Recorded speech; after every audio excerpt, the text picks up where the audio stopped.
Isolation basketball used to be all the rage. Simplify the offense by throwing it to your star. Until we discovered that that wasn't very efficient. Pick and roll basketball was efficient.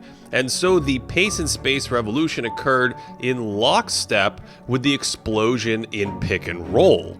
Only, wait, what's this? The league is now setting fewer pick and rolls this year than they have in a decade? If setting a screen is such a built-in advantage, then why are NBA teams screening less? And why has one team completely abandoned the pick and roll? Isolation basketball has been around for a long time, and it's often a calling card of the game's best offensive players. If someone is hard to guard one-on-one, defenses have to decide whether to send help, and this was a classic way to strain opponents. In earlier eras like the 70s, some of the isolation was fast. Skilled players would bring it up and look to attack any favorable matchup right away. Then the 80s hit, and the league established the incredible illegal defense rules, where players were not allowed to cross an imaginary midline down the center of the court unless they fully committed to double teaming the ball. So the game within the game became this forced isolation. Park 4 teammates above the three-point line on the opposite side, and the defense had to stay above the foul line on that side of the court. So instead of moving into help positions, defenders had to time their help perfectly to slow an isolation attack. This turned a lot of isolation into incredibly slow, methodical possessions. The Barkley back down was ultimately banned because it was so boring. I mean, he's hunting for an illegal defense violation here instead of, hunting for a shot. Anyway, these 2 decades of illegal defense left a deep imprint on isolationism in the NBA, because clearing out a side like that to play one-on-one was so comfortable for so many players from that generation. Then there's the post-up, which was arguably the preferred isolation options for teams in the early NBA. Back before the three-point line, big men tried to catch the ball in high-value spots near the hoop, and if you had a skilled post game, you were probably an offensive all-star. This post-up back-to-the-basket attack fit perfectly with the artificial spacing of the illegal defense era, because you could move a 7'4" shot blocker out of the way to play one-on-one. After illegal defense was finally scrapped in 2002, we saw a rise in mid-post and high-post isolation. I have to think Michael Jordan's influence playing around the elbows was key to that development, but ending illegal defense also allowed for more complex doubles to take away the low post, which meant that the mid-post area was a natural backup plan for isolation stars of that era. For all of these players, the ISO game started by catching it in a sweet spot. What makes the best offensive players the best offensive players, and this goes back all the way in the 70s or 80s, they caught the ball where they wanted to catch. Okay? So think of Karl Malone in the mid-post. Karl Malone wasn't getting pushed off the mid-post, and he caught it there every single time, and he did work.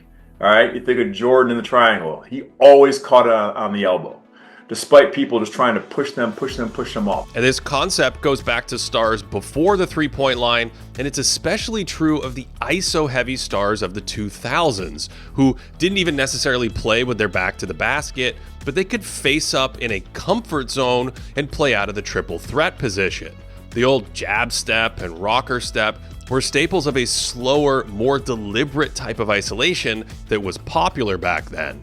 There weren't that many players who just brought it up the court and went to work off a live dribble. Most of the players bringing it up back then were strictly point guards, and they wanted to initiate offense, waiting to throw it into a post player so he could go one-on-one, or waiting for sets to unfold coming off the baseline where they could dime up their teammates.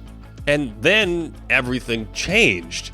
European influences crept across the pond, and the pick and roll game started to supplant isolation because, well, it was more effective.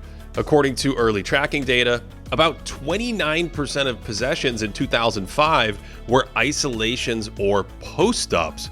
By 2015, that number was down to 20%, and by 2020 it was under 15%.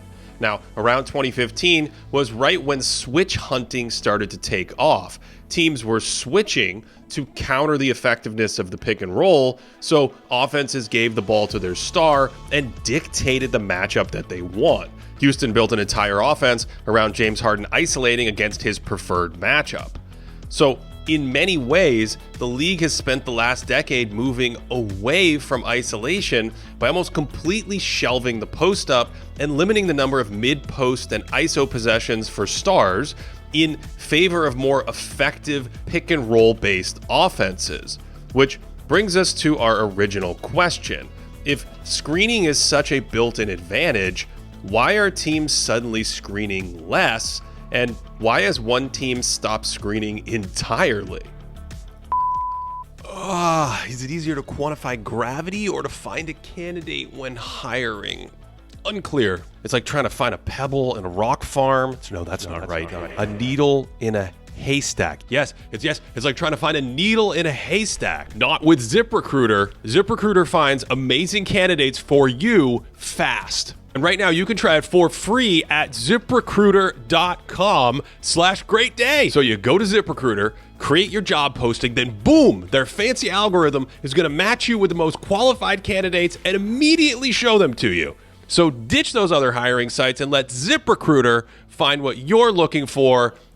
The needle in the haystack. 4 out of 5 employers who post on ZipRecruiter get a quality candidate within the first day. Try it for free at ZipRecruiter.com/greatday. You also help support Thinking Basketball when you support our sponsors. Again, that's ZipRecruiter.com/greatday. ZipRecruiter, the smartest way to hire. Now, if they only had something for gravity. We've seen that the development of pick and roll was key to supplanting low post and isolation basketball. We've done entire videos about this evolution, which sparked an arms race where defenses became smarter about defending pick and rolls, so offenses started to move more so that they weren't as predictable. Last year, the Cavs started moving 2 players in unison to occupy help defenders so they couldn't load up on the pick and roll itself. At the same time, the Grizzlies started moving the entire team to create space for isolation scorers. So their shift away from ball screens or handoffs was a counter to the defense growing smarter about defending the pick and roll game. As we discussed last year, Memphis's offense was about creating space for players to play one-on-one, to play isolation basketball. Only this wasn't ISO ball from prior generations. This was ISO ball starting off a dribble, sometimes 40 or 50 feet away with a head of steam. We zoomed in on this concept when discussing the downhill or Giannis offense last year. We also saw something different with the world champion Thunder offense, creating space in the middle of the floor for Shai Gilgeous-Alexander to isolate with a live dribble. Basically, if someone isn't A, an elite pull-up three-point shooter, or B, an elite pick-and-roll passer, then maybe it's counterproductive to bring an extra defender into the action where the other defenders know exactly where to be.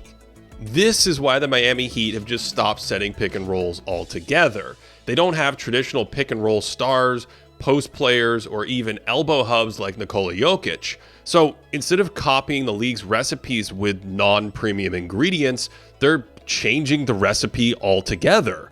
On out-of-bounds plays or timeouts, Miami still runs conventional plays, where they will set screens, but otherwise it is quite rare. In the flow of the game, the average NBA team sets 55 screens every 100 possessions. That's the lowest league-wide number in 13 years that we have camera tracking for. That Grizzlies' funky offense last year was the low mark for a team at just 34 ball screens per 100. This year, the Miami Heat are at 12 ball screens per 100. It's almost an accident when they set a screen. Their offense is actually quite simple. Step 1, attack off the dribble. Everyone on the floor essentially has the green light to drive into space.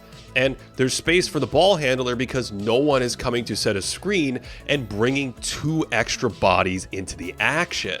Timeout. that's a huge deal. This type of isolation comes at the expense of pick and rolls because the screen itself clogs up space.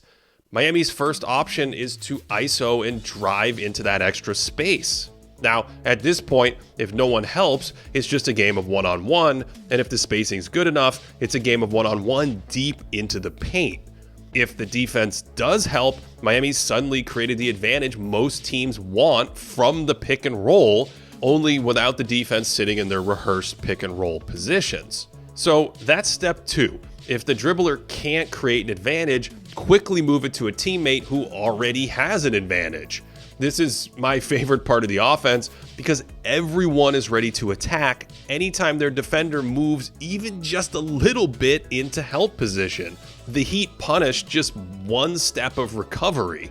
If the player doesn't shoot, he attacks right off the catch. We explored this idea of stampeding the catch before, and it's often the second option for Miami. Because of this, ball reversals are huge. This is basically a positionless system, so moving it quickly to find that small advantage is key, and changing sides forces the defense to move because NBA defenses have evolved to clog up driving gaps and help off their men. Step 3 here is to create enough space for these driving lanes so defenders are out on an island, which is what Bam Adebayo and Norm Powell walked through on Amazon Prime. The person who cuts or dribbles through is kind of like sit and see. Waiting. So when you pass me the ball and you're sitting there, you're seeing what I'm doing. So if I pass it to Dirk and he goes baseline, you feel, you gonna cut, and we just keep filling behind. Yep. So it's just constant movement. Bam. This is similar to Memphis's wheel. Yes, the architect of that offense, Noah LaRoche, consulted with Heat coach Erik Spoelstra over the summer, only Miami will cut a wing through the paint, then that player reads and reacts to the ball to respace with the rest of the team. You can do whatever you want to do right now. Whichever way you drive, we're gonna move. Yep. So we're gonna move this way, you go that way, and we're just gonna keep moving. This is the old Rick Torbett concept, where the ball pushes players around the court and then they space accordingly, which has the effect of occupying the help defense so they can't just load up against a stationary ISO. Both of these cuts occupy help defenders, leaving the ball handler to play one-on-one. Essentially, this is new age isolation that is starting behind the three-point line. The Spurs popularized 0.5 basketball that's making a decision to shoot, pass, or dribble within half a second of catching it. But the Heat have basically created 0.5 isolation. Either you are the advantage or you're quickly moving it to the next player to find the advantage. Now, we talked about switch hunting earlier. The 2024 Celtics revolved around finding a mismatch and going to work one-on-one.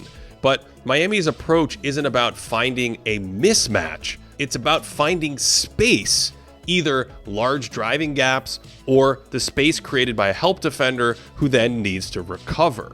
And because they're so quick to attack or move it, they play really fast. In the 3 decades we've had play-by-play data, the Heat are the fastest team by far.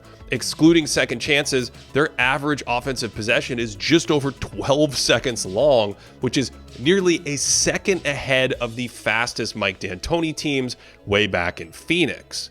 There's actually a philosophical link back to those 7 seconds or less Suns because, of course there is, and Steve Nash recently told me that Phoenix was always looking to push and attack driving gaps early, just like this Heat team. So me getting out and trying to see if I had something to get in the gaps and play make before the pick, that was priority one, try to go score. The difference back then was that Nash or a handful of guards were the ones looking to attack off the dribble, whereas the entire Heat team is looking to attack.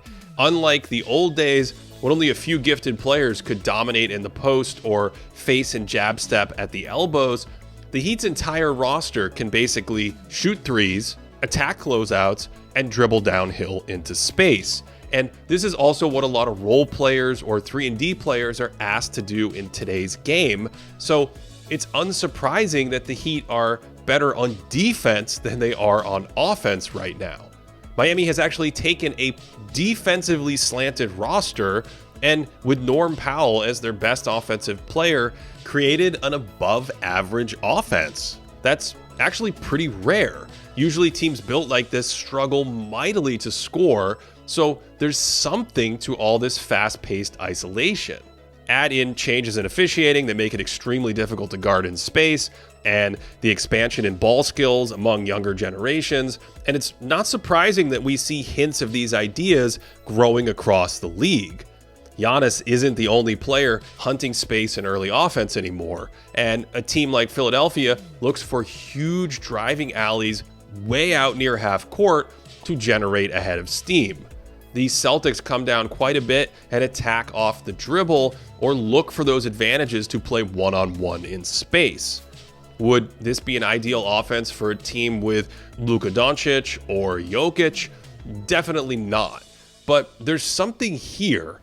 Isolation possessions have been ticking back up, and they look quite different than they did in prior generations, and they've been about as efficient as pick and rolls for the last few years. And if we add in post-ups, pick and rolls have actually become slightly less efficient, although they're still run 3 times more frequently. We are probably never going back to the days of post-heavy or ISO-heavy stationary basketball, but teams have continued to find creative ways to evolve the simplest idea in the sport, which is win a game of one-on-one. To support this channel, patreon.com/thinkingbasketball. That's where we have proprietary stats on teams and players throughout the year. We also have a Discord community, and you can get all of our extra video content over there, or sign up on YouTube as a member, where we also live stream the podcast. Thanks for watching all the way to the end on this one. Hope you enjoyed it and that you are having a great day.